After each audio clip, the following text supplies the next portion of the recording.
Baik, Assalamualaikum warahmatullahi wabarakatuh. Sebelumnya, perkenalkan nama saya Irfan Kurniawan dari manajemen 401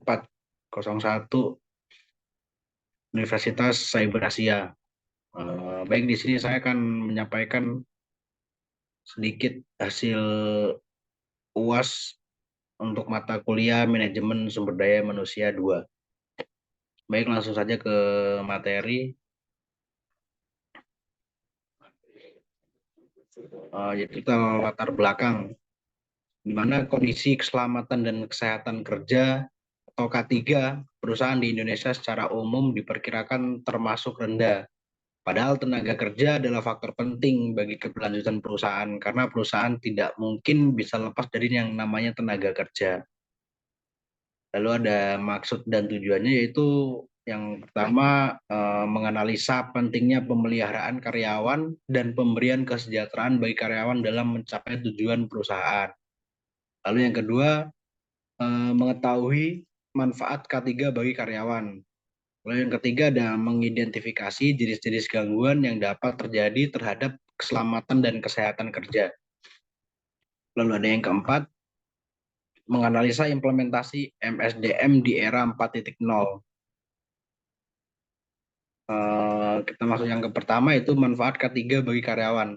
Itu yang pertama ada menambah produktivitas, lalu ada mengurangi resiko cedera, lalu melindungi kesehatan, lalu yang keempat yaitu meningkatkan kepuasan tenaga kerja. Manfaat pemberian karyawan dan pemberian kesejahteraan bagi karyawan. Yaitu manfaatnya produktivitas meningkat. Karyawan yang sehat dan sejahtera akan lebih fokus dan giat dalam bekerja. Lalu menurunkan turnover, karyawan merasa dihargai dan loyal sehingga tidak mudah pindah kerja atau pindah perusahaan. Lalu meningkatkan citra perusahaan. Penjelasannya, perusahaan dinilai peduli terhadap SDM, menarik bagi calon karyawan terbaik. Lalu yang keempat ada meningkatkan kualitas kerja, yaitu karyawan yang terawat cenderung lebih termotivasi dan berkinerja tinggi. Lalu ada beberapa jenis-jenis gangguan yang dapat terjadi terhadap keselamatan dan kesehatan. Yaitu yang pertama ada APD, lalu yang kedua pengendalian administratif, lalu yang ketiga ada rekayasa engineering, lalu yang keempat ada substitusi, dan yang kelima itu ada eliminasi. Lalu kita masuk ke analisa dan pemecahan masalahnya.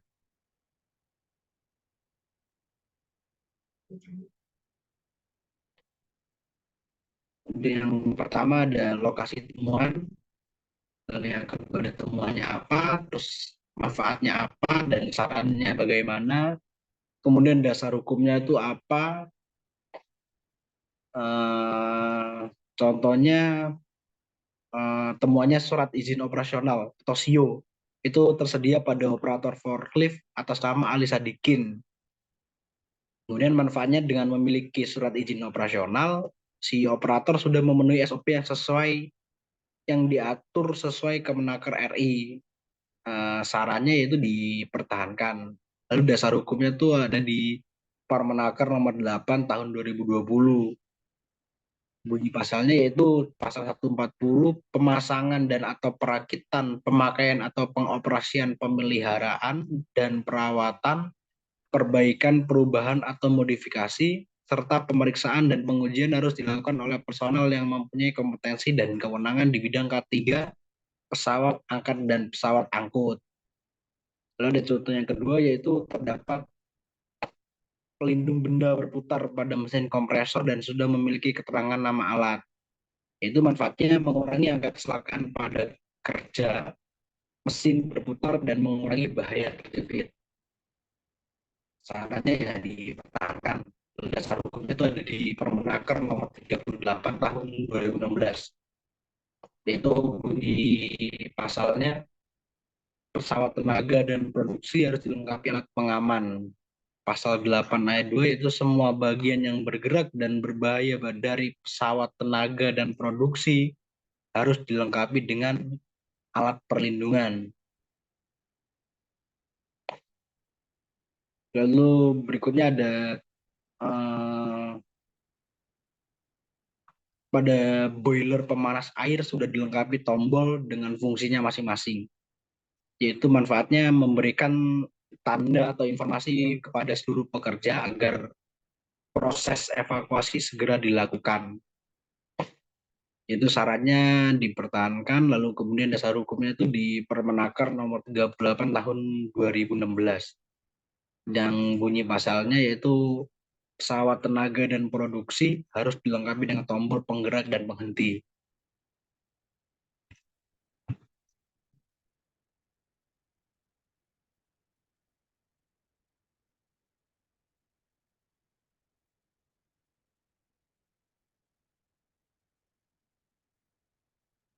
Baik, lalu kita ke selanjutnya itu cara manajemen sumber daya manusia ini mengupgrade diri di era 4.0.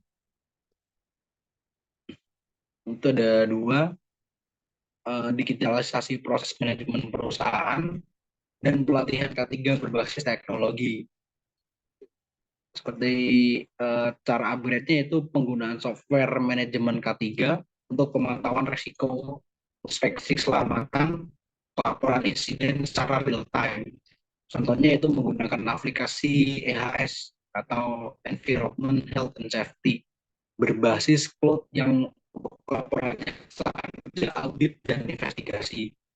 Kalau untuk pelatihan K3 berbasis teknologi yaitu mengadopsi metode pelatihan online atau VR dan AR untuk simulasi ketiga. Contohnya itu pekerja dilatih menggunakan VR simulasi kebakaran atau evakuasi agar memahami prosedur dengan lebih nyata dan aman.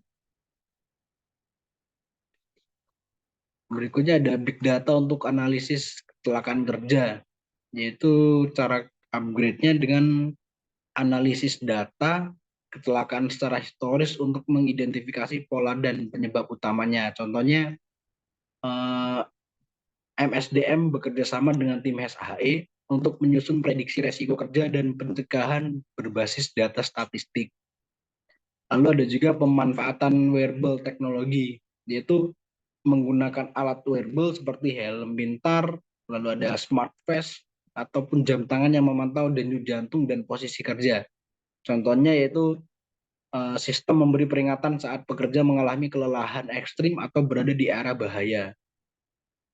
Kesimpulannya, MSDM di era 4.0 tidak lagi hanya mengurusi administrasi kepegawaian, tapi menjadi partner strategis dalam menciptakan tempat kerja yang aman, sehat, dan modern. Penerapan teknologi bukan sekedar mengikuti tren, tetapi juga memperkuat budaya K3 dan produktivitas tenaga kerja. Terima kasih. Baik, hanya itu yang dapat saya sampaikan. Lebih dan kurang saya mohon maaf. Terima kasih. Semoga bermanfaat.